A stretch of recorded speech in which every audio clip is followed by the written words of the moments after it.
ప్రభునందు నాకు అత్యంత ప్రియమైనటువంటి వారులారా, మన ప్రభువును రక్షకుడినైనటువంటి యేసుక్రీస్తు వారి యొక్క శుభనామములో మీ అందరికీ నా హృదయపూర్వకమైన శుభములు వందనములు తెలియజేయుచున్నాను. ఉదయకాల సమయంలో దేవుని వాక్యాన్ని ధ్యానం చేసుకున్నాము.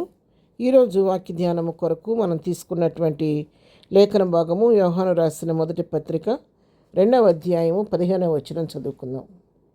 ఈ లోకమునైనను లోకములో ఉన్న వాటినైనను ప్రేమింపకుడి. ఎవడైనను లోకమును ప్రేమించిన యెడల తండ్రి ప్రేమ వానిలో ఉండదు. ఆమేన్.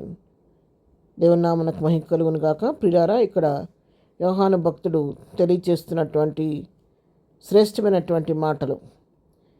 దేవుని బిడ్డలైనటువంటి వారు ఈ లోకమునైనను లోకములను వాటిని ప్రేమించవద్దని ప్రభువు సెలవిస్తూ ఉన్నాడు. ఎందుకంటే ఒక వ్యక్తి ప్రభువును ధరించుకున్నప్పుడు, ప్రభు బిడ్డగా అంగీకరించబడినప్పుడు తను ఈ లోకాన్ని నుంచి వేరైపోయి, మూర్ఖుల ఈ తరానికి వేరైపోయి తను తాను ప్రభు కొరకు సమర్పించుకున్నప్పుడు, ప్రభువుతో అంటుకట్టబడి జీవిస్తున్నప్పుడు, ప్రభువును పోలి జీవిస్తున్న బిడ్డ తిరిగి లోకానికి బానిస కాకూడదు, లోకం వైపు చూడకూడదు, లోకాన్ని ప్రేమించకూడదు, లోకంలో ఉన్నటువంటి వాటిని కూడా ప్రేమించకూడదనే సత్యాన్ని ఇక్కడ భక్తుడు మనకు తెలియచేస్తూ ఉన్నాడు. ఎందుకంటే మరి ఎవరు కూడా ఒక వరలో 2 కత్తులు ఎముడవని చెప్పి వాక్యం సెలవిచ్చినట్లుగా ప్రభువుని లోకాన్ని కూడా మనం సాటిస్ఫై చేయాలంటే అది కుదిరే పని కాదు. ప్రభువుని సంతోషపరచగోరుచున్నామా, లోకాన్ని త్యాగం చేసి దాన్ని విడిచిపెట్టాలి. లేదు, నేను లోకానికి బానిసనై ఉన్నాను, ఇంకా లోకాన్ని నేను ప్రేమిస్తున్నానంటే ప్రభువుని విడిచిపెట్టవలసిన వారిగా మనం ఉంటున్నాం. ఎందుకంటే అదే మాటలు ఇక్కడ రాయబడి ఉన్నవి. ఎవరైతే లోకాన్ని ప్రేమిస్తారో వానిలో దేవుని ప్రేమ ఉండదు అని చెప్పి దేవుని వాక్యము స్పష్టంగా మనకు తెలియచేస్తూ ఉంది. లోకాన్ని ప్రేమించే వారిలో దేవుని ప్రేమ ఉండదని దేవుని వాక్యం స్పష్టంగా తెలియచేస్తుండగా, ఏది నువ్వు కావాలనుకుంటున్నావో, నువ్వు దేన్ని ప్రేమించాలనుకుంటున్నావో, నీ అంతరాత్మ నిన్ను ప్రోత్సహిస్తున్న దాన్ని బట్టి మనమే దాన్ని డిసైడ్ చేసుకోవాలి. ఎంతకీ లోకంలో ఏముంది, లోకంలో ప్రేమించడానికి ఏమేమి ప్రేమిస్తున్నామని మనం గమనించినట్లయితే, ఆ క్రింది వచనాన్ని చదువుకున్నట్లయితే 16వ వచనం, లోకంలో ఉన్నదంతయు అనగా శరీరాశయు, నేత్రాశయు, జీవపుడంబమును తండ్రి వలన పుట్టినవి కావు, అవి లోక సంబంధమైనవే. లోకంలో ఉన్నవంతా కూడా శరీరాశ, నేత్రాశ, జీవపుడంబము, ఈ 3 లోకంలో ఉన్నవి. ఇవేవి కూడా తండ్రి వలన పుట్టినవి కాదు. కాబట్టి ఇవి లోక సంబంధమైనవి కాబట్టి మనం వాటికి బానిసలము కాకూడదు. వాటిని మనం జయించే వారిగా ఉండాలి. ప్రభు బిడ్డని మనం ఎప్పటికప్పుడు శరీరాన్ని జయిస్తూ దాన్ని సిలువకేసి కొట్టేవారిగా ఉండాలి. కానీ శరీరానికి బానిసలు అవ్వకూడదు.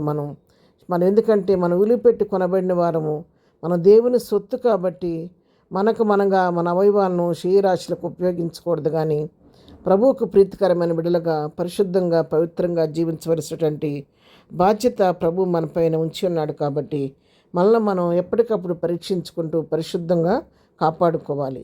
17వ వచనం చూస్తే, లోకమును దాని ఆశయు గతించిపోవచ్చును కానీ దేవుని చిత్తమును జరిగించేవాడు నిరంతరమును నిలుచును.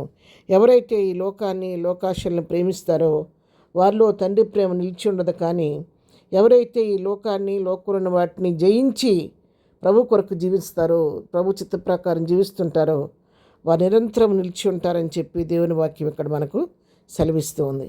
పిల్లరా, దేవుని వాక్యం ఉదయకాలం నీతో నాతో సూటిగా మాట్లాడుతుండగా ఎవరికి వారం వ్యక్తిగతంగా మన హృదయాలను పరీక్షించుకుందాము.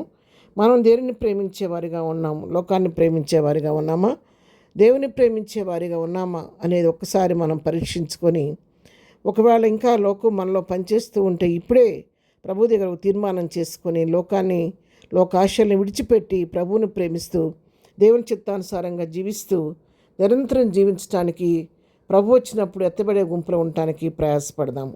ప్రార్థన. ప్రేమ కలిగిన తండ్రి, పరిశుద్ధురాని పాదములకు వందనాలు.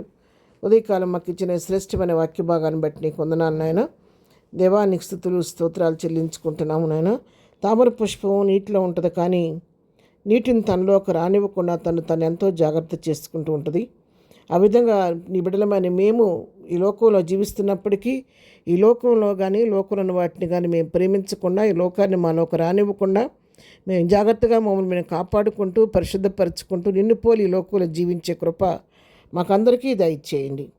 ప్రభా, ఈ దినమంతా నీ కృపాక్షేమాన్ని మాకు తోడుగుంచండి. మేము చేయ పనిపాట్లలో తోడుగా ఉండండి. మా యొక్క రాకపోకలో క్షేమం కలుగుచండి. దినం బర్త్డే మ్యారేజ్ చేసుకుని బిడ్డలను దీవించండి, ఆశీర్వదించండి. బలహీనలు ముట్టి స్వస్థపరచండి, దుఃఖంలో వారిని ఓదార్చండి, సమస్యలను విడిపించండి. నీట్ ఎగ్జామ్ రాయబోతున్న బిడ్డలకు నీ ప్రత్యేకమైన జ్ఞానం ఇచ్చి చక్కగా రాసి మంచి విజయాన్ని పొందుకునే కృప దయచేయమని యేసునామములో ప్రార్థించడి పొందుకొని ఉన్నాము తండ్రి. ఆమెన్. ప్రభు కృప సదాకాలం మనందరికీ తోడై నడిపించునుగాక. ఆమెన్.